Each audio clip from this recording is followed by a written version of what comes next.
Сайн байцгаана амьдчуудаа. Та бүхэндээ шинэ өдрийн мэндийг хүргэе. Та бүхэн маань сайхан амарцгаасан уу? За одоо бүгд хамтдаа эзний үгийг хүлээн авцгаая. Тэг хамтдаа залбирая.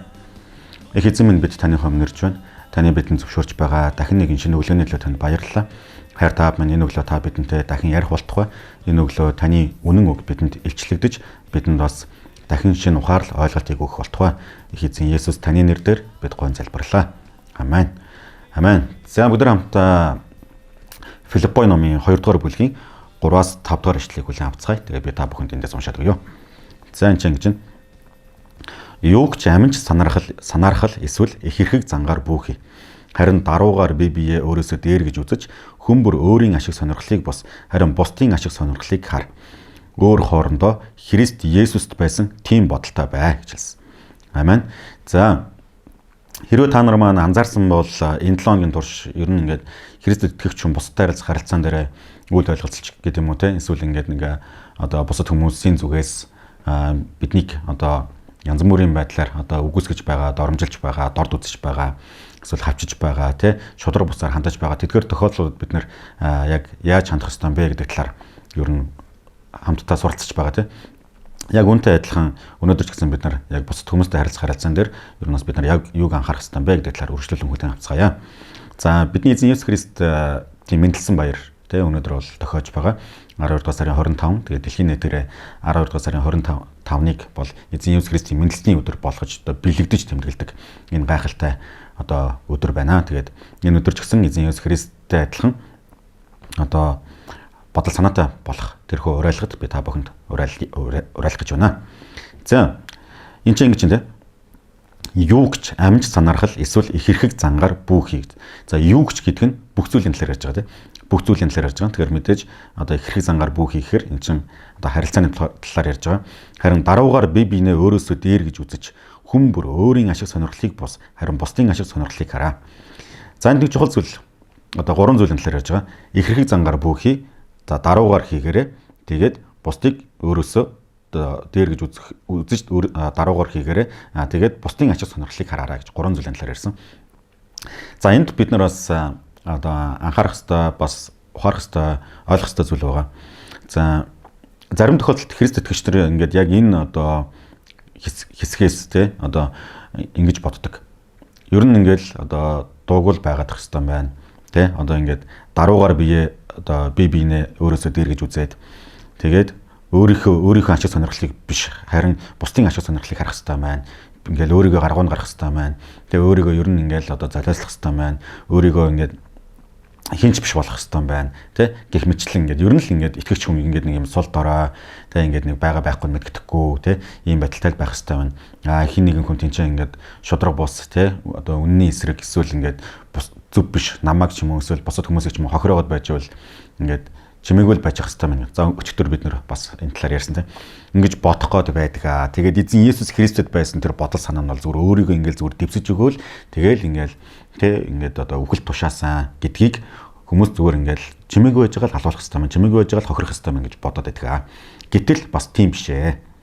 За юу юм бэ гэвэл энэ ч маш тодорхой хэлсэн юм бэхээр эзэн Есүс Христэд байсан тэр бодол санааг юу яриад байна гэхээр нэгдүгээр нь бол бардам зам байгаагүй. Бардам замтай байж болохгүй гэдэг тухай ярьж байгаа. Болохоос биш. Ер нь бол нөгөө нэг тий одоо бардамнаж болохгүй гэдэг нь сул дорой байгаар гэсэн утгатай ерөөсөө биш. Өөрөөр хэлбэл өөрийгөө ингэж одоо төв болгож тий аливаа зүйлийн төв болгож дандаа л би ингэсэн би тэгсэн би тэгж ин би ингэмээр байна. Би энийг ингэж хийхийг хүсэж байна тий. Би бол юм байх ёстой. Би бүх юм миний хүслээр байх ёстой ч гэдэг юм уу. Ингэж ихэрхэж бардамнаж болохгүй гэдэг талаар зааж өгч байгаа. Тэгэхээр Христ итгэгч хүнд ийм зан характер байж болохгүй. Да ялангуяа Христийн чуулганд үйлчилж байгаа хүмүүс, Христийн нэрийг те одоо түгээж байгаа хүмүүст сайн мэдээ түгээн дэлгэрүүлж байгаа хүмүүст ингээл дандаа л би гэдэж болохгүй гэсэн үг.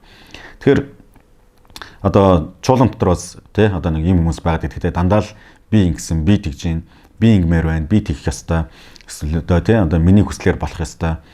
Одоо те ингээд ийм хүмүүс бол яг ингээд Есүс Христтэй адилхан бодол санаатай хүн бол биш ээ гэж бол хэлнэ. За дараагийнх нь даруугаар бие биенээ өөрөөсөө дээр гэж үзээрэй гэж хэлсэн. За өөрөөсөө дээр гэж үзнэ гэдэг нь нөгөө одоо хүмүүст те одоо жишээлбэл одоо юу гэдэг ингээл дандаа тэр хүмүүсийн одоо хэлж байгаа одоо ярьж байгаа зүйлийг нь хүлээмжшөөрөөл толгой тохиол за би өөрөөсөө дээр гэж үзэх хэвээр. За энэ хүн ингээд намайг харааж байсан ч доромжилж байсан ч энэ хүн намайг те одоо элдв янзаар хэлж байсан ч гэсэн энэ хүн миний үн цэнийг үгүй хийж байсан ч гэсэн би ингээл толгой тохиол ингээл за би өөрөөсөө дээр гэж үзэх хэвээр гэж байгаараа гэсэн утгаар ерөөсөө хэлээгүй. Эзэн Есүс Христийн одоо үлгэр зөгөр бас тийм байгаагүй. Эзэн Есүс Христ өөрийг нь те алах гэж байсан хүмүүс өөрийг нь те одоо өөрт нь шудраг бусаар гүтгэж байсан хүмүүсийг те дандаа хариуг нь барьж байсан гэдгийг санах ёстой. За энэ тэгвэл яг бид нар яа нэг зүг юм байвал тэр хүнийг Бурхны бүтээл гэдэг утгаар нь хүлээн зөвшөөрж хүндлэх тэр хүндлэл байх ёстой гэж. Өөрөөр хэлбэл дотоод одоо хүнийхээ хувьд дотоод хүчнийхээ хувьд бидний дотор тэр одоо би Бурхны өмнө үн цэнтэй гэдэг үн цэнээ бид нар хадгалах ёстой. Тийм учраас надад тийм үн цэн байгаа учраас миний дотоод хүч тэ Бурхны ариун сүнсний улмаас би хүчтэй учраас тэр хүнийг би хүндэлж байна гэдэг хандлага байх ёстой гэсэн. Тэгэхээр альва зөрчил маргаан, альва асуудал, альва харилцаан дээр тэ бусад хүний тэ бусдыгаа хүндэлж яг жинхнээсээ хүндэлж тэ чадж байгаа юм бол тэр үнэхээр дотоод одоо хүнийхээ хувьд хүчтэй хүн байдаг. Харин нөгөөс эсрэгээр айж, имэж тэ айдсын улмаас тэр хүнийг зүгээр хүндэлж байгаа юм шиг дүр үзүүлж бол энэ бол жинхэнэ хүндлэл ерөөсөө биш. Энэ бол эрүүл бус харилцаа. Тэгэхээр эзэн Есүс Христ бол ингээд нэг хүмүүсээс айсныхаа улмаас нэг хүмүүсийг хүндлээдсэн тэ хүлээмжшөөрөдсөн явдал ерөөсөө байдаггүй. Харин эзэн Есүс Христ өөрөө одоо Бурхан атлаа өөрөө тэ одоо Бурхны одоо дүрээр тэ одоо хангалтайгаар өөрийнхөө дүрийг харуулж чадах байсан атлаа хүмүүний дүрээр энэ хорвоодол гэд мэдлсэн гэдэг нь тэр түүний дотор ямар их бурханлаг тэр хүч чадал байсан бэ гэдгийг илэрхийлж байгаа. Энэ бол эзэн Есүс Христосийн тэр бодол сан. Тэр өөрийгөө тэ тийч батлах гэж хичээгүй тэр энэ тэ одоо бусад хүмүүст өөрийгөө хинбэ гэдгээ харуулах гэж тэ одоо хүлээн зөвшөөрөхийн тулд би бурхан гэдгээ батлах шаардлага байгаагүй. Харин тэр нь өөрийнх нь дотор үн цэн аль хэдийн байсан. Тэгэхээр итгэж ахын дүүснараа би та бүхнийг уриалж байна. Өөрийнх нь дотоод үн цэнийг та хинээрч битгий үгүйсгүүлээрэй. Та бурхнаар хайрлагдсан хүн шүү. Та бурхнаар хүлээмжшөөрөгдсөн хүн шүү. Бурхан таны төлөө энэ хорвоод мэндэлсэн юм шүү. Тэгэхээр та тийм үн цэнтэй, тийм хайраар хайрлагдсан хүн. Та бурхны хайрыг хүртэх хэрэгтэй хүн шүү. Тэгэхээр та хин нэгэн хүнээс айж, имэж, тэгээ хин нэгэн хүнтэй харилцах харилцаан дээр тэгээ төгшүүртэй байгаагийнхаа улмаас тэр хүний өмнө буулт хийж, тэр хүний өмнө даруу юм шиг харагдах нь өөрөө эрүүл бос юм аа. Харин та өөрөө үн цэнтэй учраас би тэр хүнийг тэгээ бурхны бүтээл гэдэг утгаар нь хүндлэхийг сонгож байвал та хүчтэй хүн шүү. Амен. За хамгийн сүүлд нь дараад нь хүн бүр өөрийн ашиг сонирхлыг бус харин бусдын ашиг сонирхлыг хараарай гэж хэлсэн. За энэ чинь ашиг сонирхлын тухай ярьж байгаа. Тэгэхээр энэ чинь за ашиг сонирхол гэж ярихаар ингэж ойлгож болохгүй бид нар. За ингээд ер нь ингээд өөрт байгаа бүх зүйлээ л бусдын төлөө ингээд зориуллаа ингээд баруун сулгаагүй ингээд цацаалаа. Баруун сулгаагүй ингээд өгөөлээ. Өнөөдөр би нэг өөрөө идэх ганцхан талхтай байсан чи за би өнөөдөр өөрөө өлсөөд тэгээ энэ талхаа зүгээр ингээд тэр хүнд өгч би тэ цатгалан байсанс тэр хүн цатгалан байгаад би өөрөө өлсчихье гэдэг. Энэ бол эрүүл бос сэтгэлгээ. Библи хизээч биднийг те чи өөрөө зовоод өөрөө өсөж үхээд хин нэгэн хүнийг цатгалан байлгаарай гэж юусэн ярьдаггүй байгаа шүү. За ингэж бас ярьж одоо сургадаг, номлодог хүмүүс бас байдаг. За ер нь бол энэ бол яг миний зүгээр итгэж үнэмшдэхэр энэ бол шодрог ус байдал. Тэгэхээр эзэн Есүс Христ хизээч тэгж байгаагүй те эзэн Есүс Христ хизээч одоо ер нь ингээд юу гэдэг өөрийнхөө идэх хоолноос тэгээ өөрөө өлсөөд өөрөө тий одоо юу гэдэг зовхыг сонгоод бусад хүмүүсийг тий жаргалтай байлгахыг одоо шийдэж байгаагүй яг одоо үйлчлэлийн онжилуудад мэдээж гим нүглийг ялахын тулд өөрийнхөө амийг зориулсан гим нүглийг тий гим нүглийн шийтгэлийг бүх хүн төрлөختнөөс тий одоо холдуулахын тулд бурхантай бүх хүн төрлөختнийг эвлэрүүлэхийн тулд өөрөө зууж болсныг бол зууж болсон. Энэ нь өнөөдөр бурхан биднийг ямар их хайраар хайрлсан бэ гэдгийг баталгаа болдог. За энэ нь яг өнөөдрийн бидний одоо энэ чинь уншиж байгаа хүн бүр өөрийн ашиг сонирхлыг бусдын ашиг сонирхлыг хар гэдгийг буруу ойлгох одоо юу гэдэг нөхцөл болохгүй. Тэгэхээр энэ чинь юу яриад байна гэхээр хүн бүр өөрийн ашиг сонирхлыг бус гэдэг нь өөрийн ашиг сонирхлыг за грек хэлнээсээ бол энэ чинь ингэж байгаа шүү дээ. Зөвхөн өөрийн ашиг сонирхлыг гэж хэлдэг одоо гэдэг үг явж байгаа. Тэгээд бас гэдэг бас ингээд холбоос үг явдаг. Тэгэхээр эн чинь ямар утгаар явж гэхээр өөрийн ашиг сонирхлыг л хараад байгаарай, битгий хараад байгаарай. Зөвхөн өөрийгөө л ингээд хараад, зөвхөн өөрийгөө л тоглоол, зөвхөн өөрийнхөө л талхыг одоо хардаг нэг юм битгий байгаарай. Өөрийгөө харж байгавал харин одоо үргэлжлүүлээд бас өөрийгөө харж чадчих юм чинь бас бусад хүмүүс ч гэсэн туслах Тэ одоо тэр боломж орон зайг харж чаддаг байгаарай гэж хэлж байгаа. Тийм учраас христийн сүмч болгонууд одоо мянган жилийн турш 100 жилийн турш ер нь ингээд нийгмийн эмзэг бүлгийн тэ одоо хүмүүст хинч хүрч чаддгүй тэдгэр хүмүүст очиж хүрч үйлчилж тэ одоо сайн дурын үйлчлэл тэ одоо инэрлийн үйлчлэлүүдийг хийдэг. Тэгээ ядуу үзүүд хүмүүстээр очдог, гамшиг нэрвгцэн хүмүүстээр очдог, өвчтөе зовлонтой үнчин хүмүүстээр очиж үйлчилдэг тий. Одоо хорвоогийн мөнх бусыг үзүүлэх гээд байж байгаа тий. Одоо хоспис эмнэлгүүд дээр очиж үйлчилдэг.